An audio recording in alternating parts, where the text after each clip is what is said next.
I am thrilled to introduce Michael Nicoll Yahgulanaas, the artist and writer of Haida Manga. Please join me in welcoming him. Thank you. Thank you very much. It's nice to see a large group because then we can have some energetic fun here. It's this kind of a moment that is actually, I think, a very critical moment in terms of my practice because it is a chance to connect with a younger community of people who are dedicated to the act of thinking and thinking deeply. And this is, I'm humbled and deeply appreciative that you are looking at my work because it propels me. It's like jet fuel. And it's not that the ego is so highly stroked that I just, that I love myself and give me a mirror. It's that the things that I am interested in are things that require a relationship between someone other than myself, and that someone means someone other than my community, within a village sense, within a nation sense, even within the larger construction of Indigenous peoples. I am interested in the spaces in between people. I am not solely interested in doing my own thing. I love doing my own thing. It gives me amazing degree of pleasure and satisfaction and appreciation. I can do things that make me happy and joyful. But if I were just doing them off by myself, they would be flat and they would be dead. They would not be alive. They would not have pulse.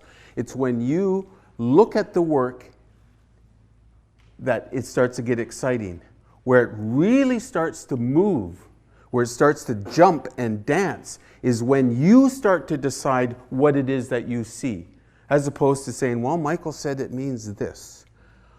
I'm highly suspicious of expertise. I'm highly suspicious of Indian agents. I'm highly suspicious of traditional chiefs. I am almost iconoclastic. Something inside me just gets really suspicious about someone who's got the answer, which I'll work into the conversation a little while, so no, that's a bad joke. The conversation that needs to take place is about you claiming your sovereignty to find meaning in some observation of this work. That's poorly phrased, but anyways. Let's see, what have we got going here?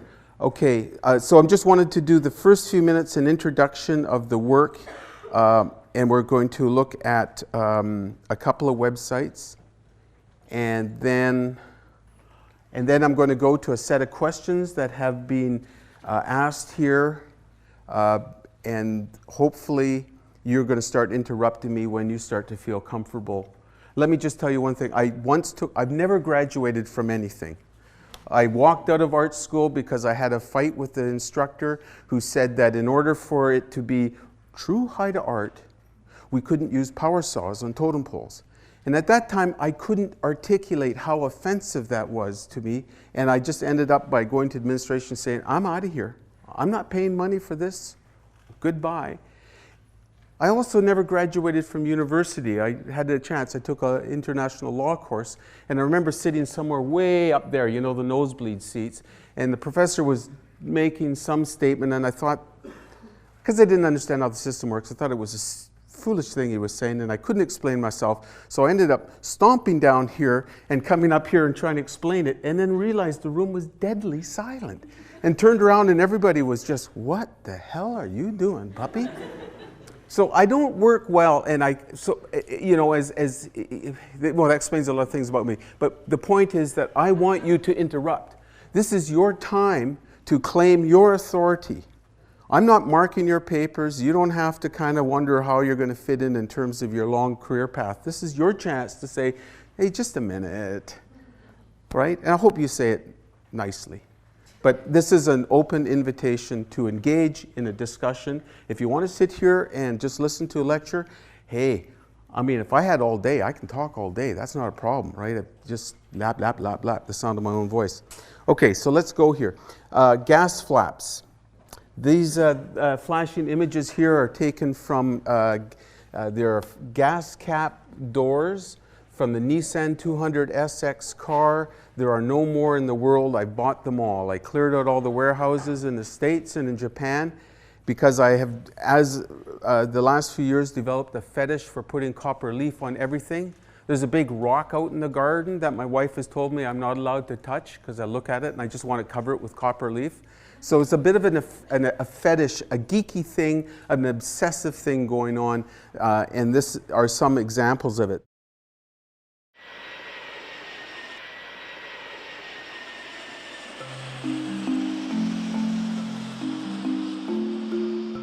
This piece is called Sei, and it is a name of the large whale, the baleen whale, and it is also the way that one says to see.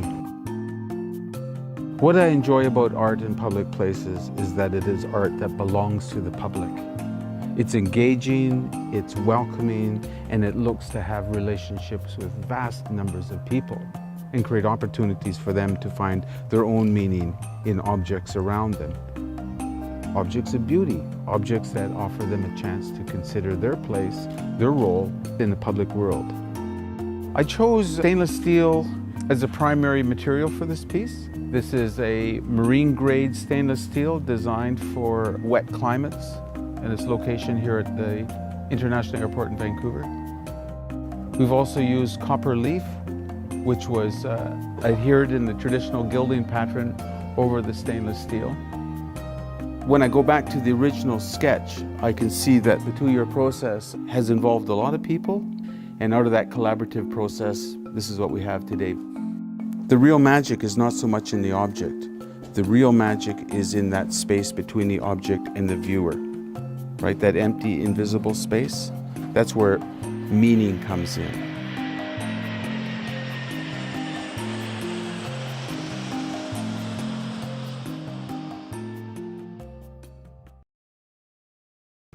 I'll leave it in your hands to go to the website, but let me talk a little bit about the film because it touches on some of the points that I'd like to share with you.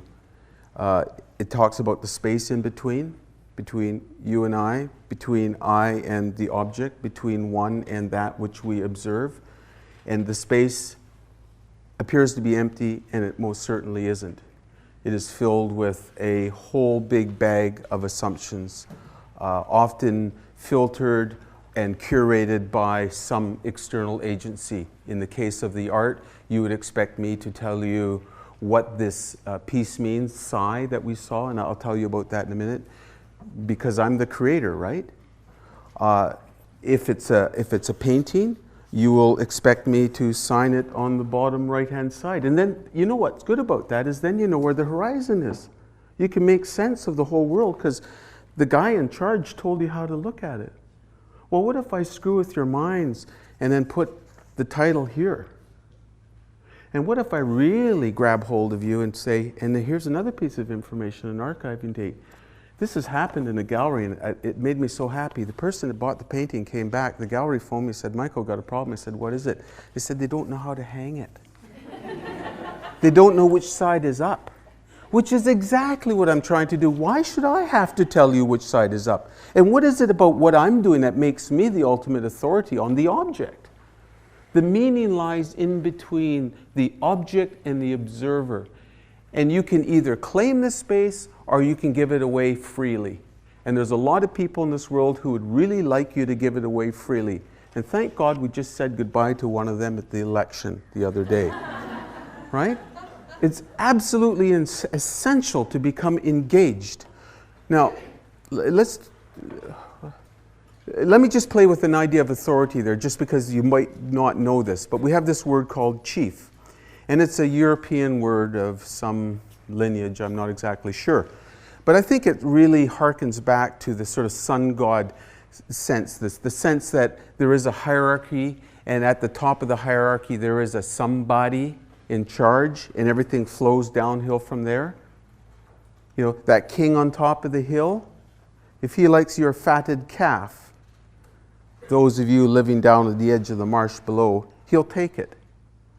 If he wants your son to go off and die for his battle, he will make that happen. If he wants to seize your child for his own pleasures, he will do that. That's what ultimate authority at the top is. It is this dominating oppression, I think, not to put too fine a twist on it. This notion of chief, which is transposed off into North America, and particularly into my own community, is actually starkly opposite to the reality. In our society, in Haida society, and I think generally along the coast, chief does not have the ultimate authority within a community, does not have the power to compel anybody to do anything. There is no police force, there is no military.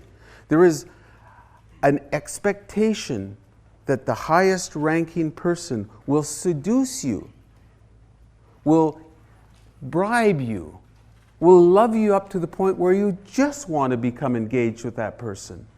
Such a stark difference from this notion of this king with oppression. The highest rank that a man can achieve in Haida society is to be called the Lanas Au, which in English would mean a town mother. I'm quite struck by that the highest rank that a man can achieve is to be called a mother, because the obligation of leadership is to mother the people, to take care of the people, to nourish the people, and to love the people. I don't think the word chief works, but that's the word we use to fill in the space between us here and, let's say, we're observing an Indigenous society. We assume a whole bunch of stuff because we use the word chief. It's wrong, puppies. It doesn't fit, right? So how do we make that work? Is you need a direct moment, a direct experience where you observe how that community is working, as opposed to the Reader's Digest condensed version of what indigeneity is in British Columbia. And the reason why you want to do that is because if you buy into the short little story, not only do you lose your own sovereignty, you lose access to incredible resources. And I'm talking about resources in terms of cosmology, intellectual resources, as well as physical resources for those of those with an economic bent. Access to the landscape is interfered with because we are working with false assumptions in the space in between. Here's another thing about the space in between. This is you're going to see this in red, and I'm going to start switching my discussions to red. There's something, anyone know a book called Understanding Comics by Scott McCloud? Yeah, you're my people. 3 of you. The rest of you? I don't know. So, okay, we'll help you out. Write his name down. It's McCloud. Scott. Now, I'm not a formally educated person at all, so I'm going to quote a friend of mine who taught at university, who is an art historian, who said that she thought that this was the best book she'd ever read on art, and it's a comic book. One of the things he talks about is the gutter. And Scott shows us, here's a box. Hey, there's all of us. Look at, so we're sitting in a row upon row. Okay, that's our story.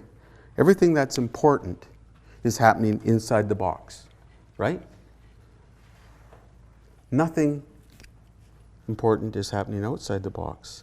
And then after this is finished, you're going to walk out of here into your life in another part of the story.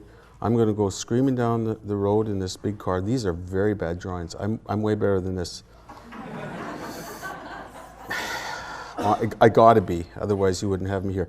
Okay, so this is the gutters, right? You see these little spaces here? They're empty. But you know what they represent? Time and space. Is there really anything much larger conceptually than time and space? It's a big one. This is a heavy one. This isn't a minor little thing. And I observe on this how neatly time and space is described by these very linear viewpoints, right? This sense of cosmology as this regulated empty space around us, because the Lord knows it's just us that count. really. Nothing else could be happening out there that is of interest. It's all about me, right? I think one expression of this that I always chuckle with is forest management. I'll change my mind when I find a forester who actually understands how a forest works. I used to be sort of a forester, a forest engineer. I think the best that we could expect of a forest manager or forest management theory is managing ourselves inside the forest. But it requires us to fill the forest with the possibility that it is vaster than we can understand and it is significant. It is not a gutter. It is not an empty space. If this was a forester and this was a forest, it doesn't work. It's a lie. Okay, try this out now. This is the underpinnings of red. How many of you got copies of the book? Oh, you're my people too. So I'll be around to scrawl in them if you want after. Now, librarians really initially had a great problem when I told people that they could cut the book up into, get 2 copies and cut it up and make their own mural. But I think they're over that now. Or they've just given up trying to convince me that we shouldn't do that. I don't know what's so precious about a book. It's not like the only one in the world, right? Right? I mean, this is not a blue whale or anything, right? I mean, you want some more, we'll go out and print some more, right? We just, but anyways, book culture. Okay, so here, notwithstanding these lines in here, which are just the breaks between the sheets of paper, which was, a technical issue that I'm on the verge of overcoming. Time and space is represented by this form line here, this black line, this expanding and contracting,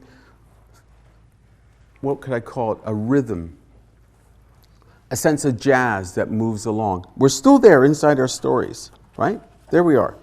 We're still there. We're still contained. We can still honor who we are and have our own thing happening, but we have to acknowledge that there's something else happening outside of us, that time and space is not empty, but time and space has got its own jazz going. As we sit here in our tiny little boxes, let's not forget there are galaxies being born out there. There are large stars collapsing. There are phenomenal events taking place. The universe is expanding. We think we're sitting still in this room. If we were to take a reference point somewhere in our galaxy, we would actually probably calculate that we're moving, and there is no steady point. There is no zero. We just made one up, okay?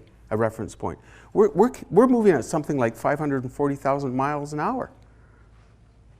And I think that Western society, and that's maybe not the best term, but somewhere someone asked me a question about why Haida Manga, and it was a pushback against this notion of gutters to a certain extent, which reflects this false idea that when settler populations fled the oppression of Europe and were desperate to find something else, they imagined this place to be empty because they needed it to be empty. And so they had this term called Terra Nullius. Or is it Nullius? Who's good in Latin? Nullius. Nullius, right? The land is vacant. So that their own story was all that counted. Everything else had to be lesser than. It had to be barbaric. It had to be modified. It had to be imagined to be something less than worthy. And when I was talking about Franz Boas, that attitude towards the world existed until Franz Boas came by in the world of anthropology, and he challenged it and says that's bullshit. He says we have societies as separate, individual civilizations doing their own thing. It's not one structure with the old white guy on the top, the king on top, and everything going downhill from there. That notion of the king, I think, is reflected in the sense it's time and space, and that we can say that this is so important that time and space must disappear. False theory, fundamental theory that pollutes the space. To some extent, I think it actually doesn't permit you to occupy the space as you should. I just need to be mindful of time, and I because there's some interesting questions here, and I'm not no one's throwing anything heavy at me yet. And no questions. Challenges, pushback, make it worth my time. Yeah, thank you. It's just about the mural with your book. Did you ever consider perforating the edges and printing it one side of the page, or even just perforating, just to encourage your audience to interact with your work? That's easier. No, that's good. I didn't. Oh, okay. Didn't even think of it. That's a brilliant idea. That's a really good idea. Well, I just know I'd mess it up if I cut it, so I was. No. You try it out. No, I've seen them. I've seen a couple done. They're fine, and you don't have to do the whole thing. I mean, you might not have 9-foot empty walls somewhere in your vast student cubicles, right? But you can take a couple of them and piece them together. That's a really good idea. But the Tokyo trip, which actually is just coming up.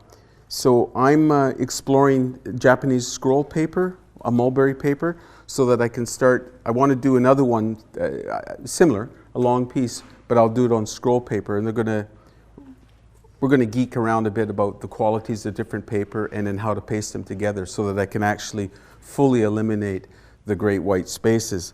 And no one, please read into that any sort of ethnic references. That would be very clumsy and inappropriate of me, I'm sure. But that's a really good. I was just going to perforate the page with my pen, so I don't forget that. Anyone else? No? Yeah, please. How come you chose to write the book from left to right rather than right to left? Excuse me.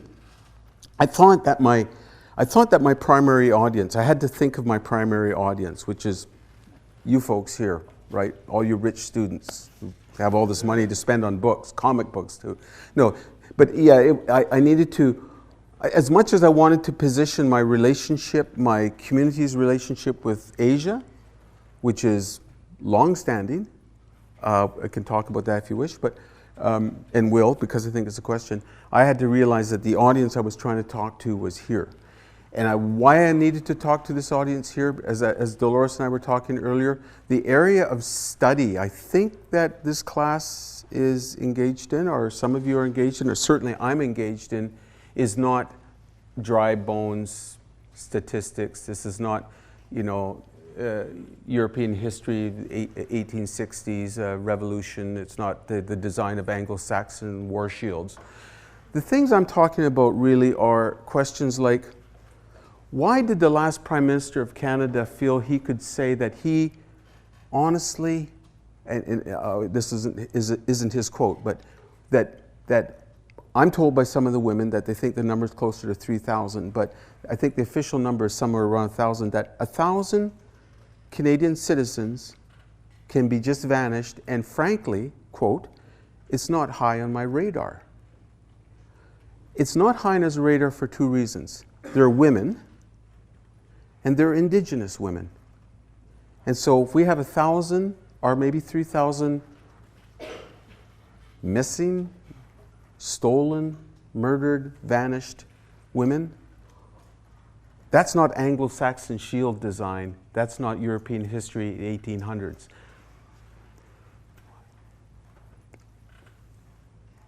There are more children now in Canada, Indigenous children now, in state care, apprehended by the state, than were in residential schools. There are more black citizens in the United States in jail now, and not percentage numbers, but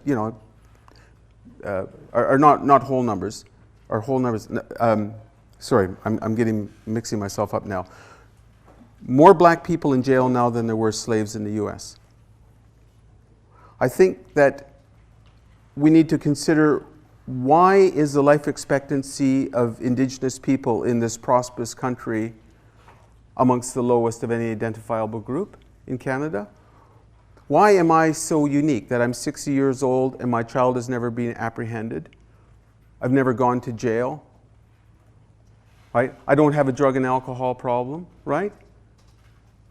And just in case you think that I'm filling the space up with all the sort of sad stuff, there's also another side where I can say, in my village, if I want to eat some very clean, high quality food, for $10, I know it's delivered to my door, beautifully presented, on time, fresh. You can't do that in a city. What is the measure of success? What is the measure of civilization? Statistically, the life of Indigenous people in Canada is I think, characterized by the word that I had said in the earlier conversation, brutality. Every single aspect of indigeneity in Canada, without exception, has been assaulted and continues to be assaulted. There is no characteristic of being an Indigenous person or a community in Canada that has not been subjected to prolonged attack. I would love it if somebody could come up and say, Michael, you're wrong. We didn't attack your political institutions. We didn't attack the legal institutions. We didn't attack the social structure. We didn't attack the landscape. We didn't attack the food. We didn't attack the children, the women, the men, etc., etc. But it's not true. And these are real in your face. This isn't happening on the other side of the world, filtered through CBC News or CNN or the BBC. This is right here, right now, in your community, across the street, in your lives. That's what I'm dealing with. Those are the spaces in between, and it's this space where we can actually move in and do something about it that propels me to create art, to build art, to create, I guess, art that puts doorways through walls, puts windows through walls so that we can see, so that doorways so you can move into and become engaged in do something about this. Change the world. We spent decades up in Haida watching the trees get logged, the salmon dying because they couldn't get up the creeks because they were so choked with mud they couldn't hatch. They couldn't lay eggs. We watched hillsides slide down because of the rain and the earthquakes. Hillsides that had once had 14,000-year-old forests on it turned into somebody's paycheck and somebody's fancy home in Surrey. I don't know. Shareholder returns to ministers of the Crown, the Minister of Forest, the Minister of Environment. These were people that we had elected collectively and were sitting in power, and they were benefiting from the damage being done to our landscape. And who are we? We're undereducated. We're not influential people. We're not well-financed, but we were pissed off. 1985 in November, we just went up and said, that's it. We're giving you 40 days. If you guys don't stop in 40 days, we're going to stop you.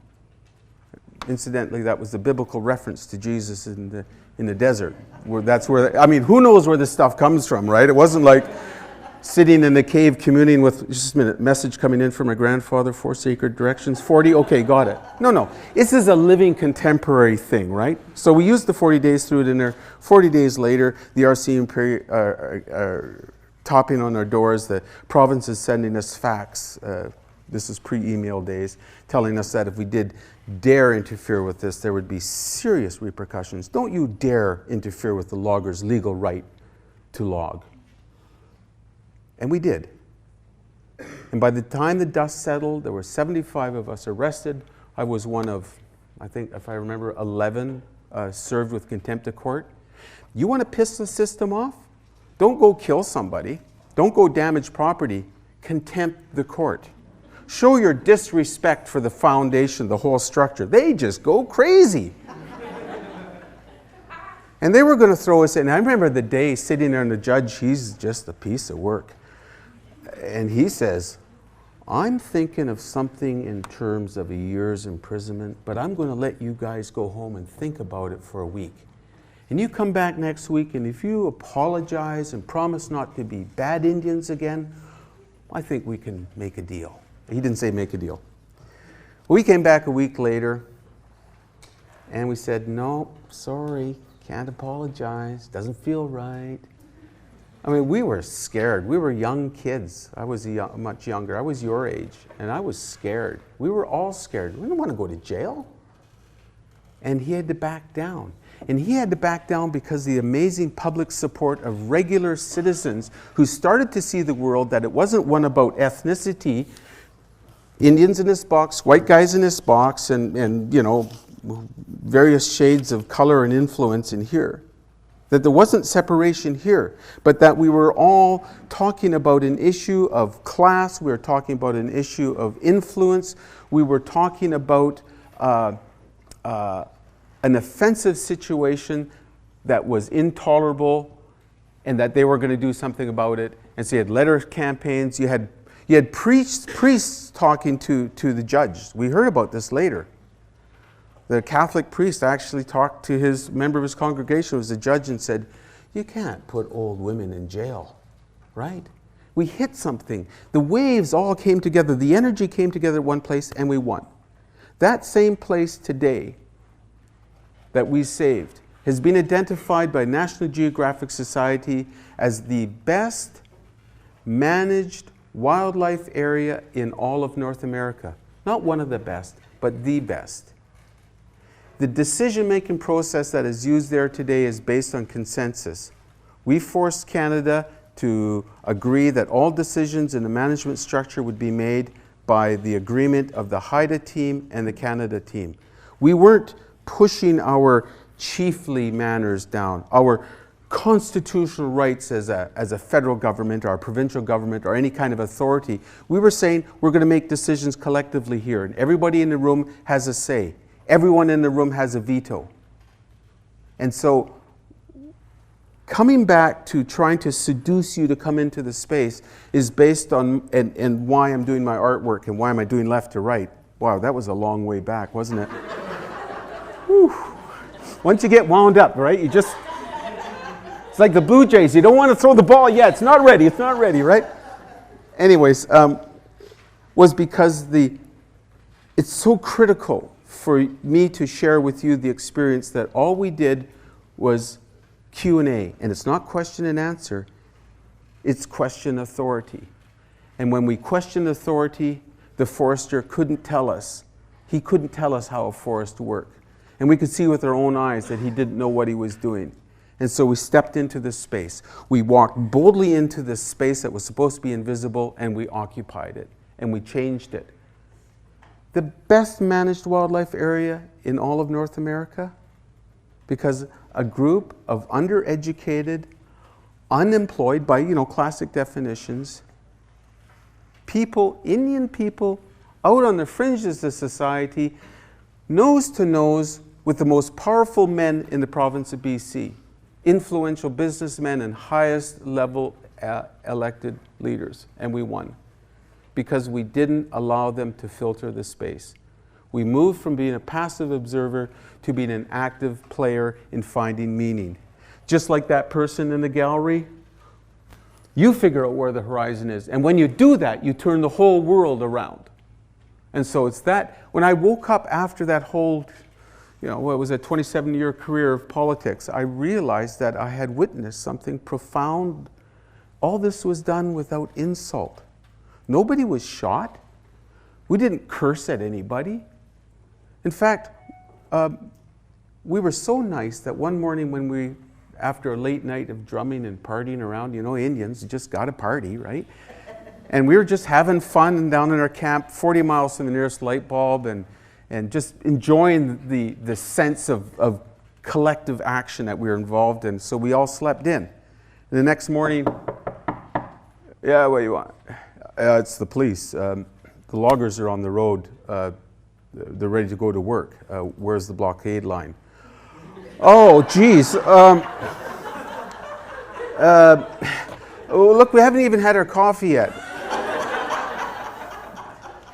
Okay, could you be up there in 15 minutes? It's almost like the show is going to start. And when they did come to arrest us, as they did, the police, there was Haida Yovanovich, a large woman, great physical proportions. With men noticed this thing. She had amazing bosoms. And I was standing next to her, and she reached inside and pulled out a Bible and flipped it open and said, forgive them for their sins, for they know not what they do. You know what that RCMP officer did? He cried. The poor guy cried. He was so ashamed of what he was feeling forced to do. He knew it was improper, he knew it was immoral, he knew it was unjust, but it was the law and his job. And that's what shifted when it became this kind of real thing. It wasn't filtered anymore by police versus Indian versus loggers. When the whole battle was over, and I use the word battle very loosely, we fed, I forget how many it was about 80 loggers. We went down in the forest, we set up tables with white tablecloths, we brought in chairs, we had fresh meringue pie, we had salmon, we had mashed potatoes, we had vegetables, we had apples, we had oranges, we had coffee, we had tea, and we invited them to have dinner with us. Because it wasn't about separation. It wasn't that they were loggers and we were Indians. It was about what is it that makes us the same? What is it about that collapses the empty spaces and pulls the boxes closer together in a sense of intimacy and common purpose? And that's what I learned in 1985. And that's what I'm trying to do with the artwork. And that's why you have undulating lines, and that's why you have rotational series. And there's a resistance to this.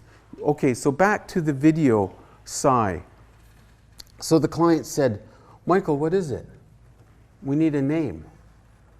And I was going, oh, geez. I sort of avoided that for a while, but they came back. They were persistent. They needed a narrative. So I said, okay, Sei. Bit of a pun there, but Sei is a whale, right? It's a large whale. Baleen whale, second largest on the planet. It's amazing that the second largest animal on the planet, indeed the blue whale as well, the largest animal on the planet, depends for its existence on one of the smallest critters that we can see, krill. And I love that relationship between the preponderance of the great and the tiny little creature there, that they have this direct relationship. So it's called Sei. So now you look at it, you're going to see a whale. But let me tell you what it's really about. It's not about a whale. And it had to be a whale because it was First Nations art, right? It was Aboriginal art. So therefore it's got to be like kind of a raven sort of eagle thing, you know what I mean? Like maybe with the dream catcher hanging off the corner, you know, and, where's your ponytails, right? It just deflates the notion. It turns the work into monumental structures. And the thing that's true about monumental structures is it's about inaccessibility. It's about distance. It's not about pulling things together because they're so huge. They represent so much. This piece of work is the movement of a whale.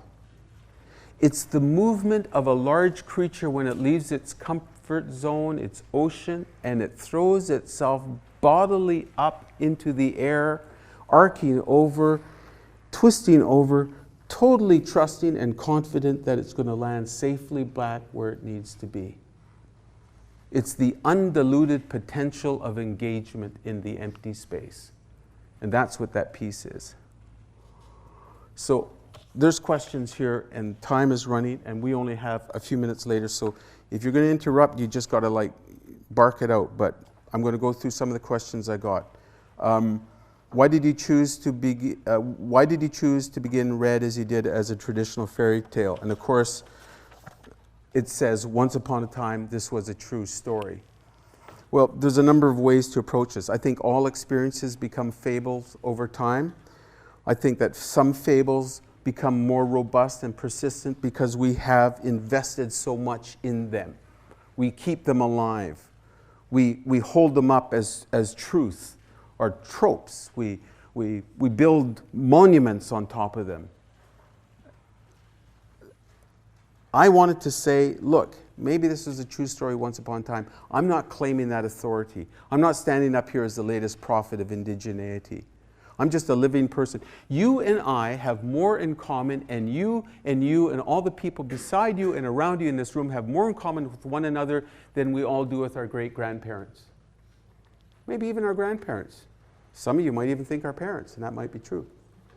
We are a contemporary living community right now. Why would I propose to come out and be the expert on something that happened 300 years ago that I have no personal direct experience in? So I'm suspicious of this sort of construction of fableized and romantic past. Who is the intended audience? The living. I'm asked if I'm hoping for the notion of fear related to the colonial experience to be explored by the reader. My response, written last night at midnight, only once, one read through, so I might have got it wrong. The notion of fear, and there is fear in here, of course, applies to colonial experience only because it is a contemporary experience for much of the world. Fear is what Stephen Harper has been feeding us for 10 years. Fear that the world is falling apart allows us to develop a substantial misdirection of financing into aggressive behavior to other peoples. And I would say we don't even know what's really going on. And I'm not taking a position on foreign policy and saying it's got to be this way or that way, but this way or that way. But I think we need to raise that the fear that is used to create this sort of worldview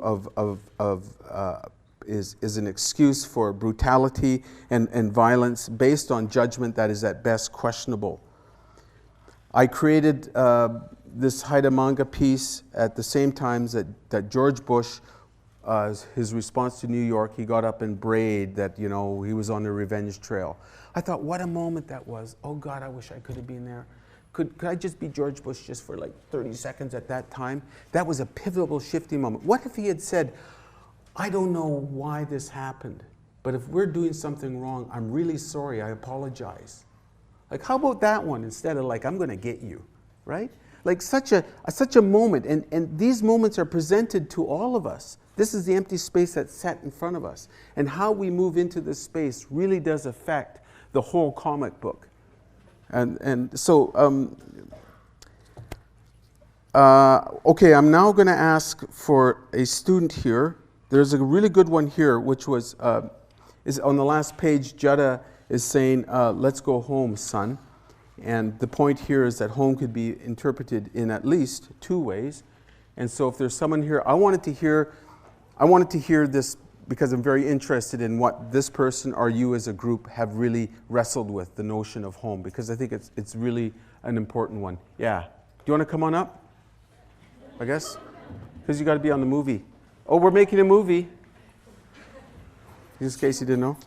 2 minutes? Oh, thank you. Yeah. Just ask the question. Our class, we are the Education 395. We were just wondering, the notion of home is Jada, is it Jada? Mm-hmm. Yeah. Is Jada going back to the home where she met her husband, or is she going back to the home where Red is from and where she's originally born? We just weren't sure Okay. events, like which home she was going to. Okay, got it. I thought we were going to go real deep on this one, okay? I was kind of going, oh my God, these guys are just going to come out of left field, and I'm not dare going to say anything till I hear what's going on. Thank you. No, I appreciate this one. This is much easier. Yeah, notions of home. Thank you. I didn't mean to be too cheeky, but notions of home really critical, I think. Let me just try something really strange here.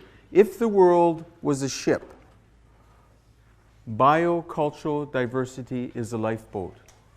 And biocultural diversity is the biological richness of an area and its relationship to human culture in that area, and its stability and perseverance over time. Do you know that all the garlics, all the alliums, which are garlics and onions, all the nuts, all the walnuts and the almonds, all the stone fruits, the peaches and the apples, come from one place on the planet? They come from the Tian Mountains and the Pamirs that extend north from Afghanistan up until they wither off into the Russian steppes up by Kazakhstan. That's a profoundly important area, and the reason why it's there is because people have been living there for a long time.